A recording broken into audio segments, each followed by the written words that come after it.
এটা breaking news Amguri নগৰৰ চাৰিআলিত ভয়ংকৰ দুৰ্ঘটনা ইকো আৰু মটৰচাইকেলৰ মাজত মুখামুখি সংঘৰ্ষ আমগুৰি নগৰৰ মূল চাৰিআলিৰ 61 নং ৰাষ্ট্ৰীয় ঘাইপথত সংঘটিত হৈছে এই দুৰ্ঘটনাত ইকোৰ তলত সোমাই পৰে মটৰচাইকেল দুৰ্ঘটনাগ্ৰস্ত ইকোৰ নম্বৰ হৈছে AS04AE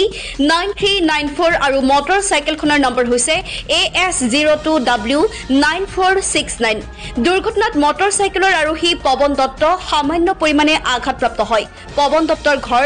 নামটি সুমদাৰত ব্যক্তিজনে যোৰহাটৰ দিহিঙিয়াপাৰ বাগানত শিক্ষকতা কৰে আনহাতে ইকো গাড়ীখন আমগুৰি বাগিচাৰ পৰা যোৰহাট অভিমুখী আছিল দুৰ্ঘটনাত ইকো চালক সুৰেন কুৰ্মী সামান্য পৰিমাণে আঘাতপ্ৰাপ্ত হয় গৌৰী সাগৰৰ পৰা সাবদাম আলী ৰিপৰ্ট আসাম লাইভ 7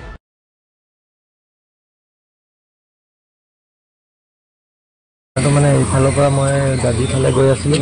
পাইছিলোঁ চাৰিআলি পাইছোঁ মই ছিগনেল দিলোঁ তাৰপৰা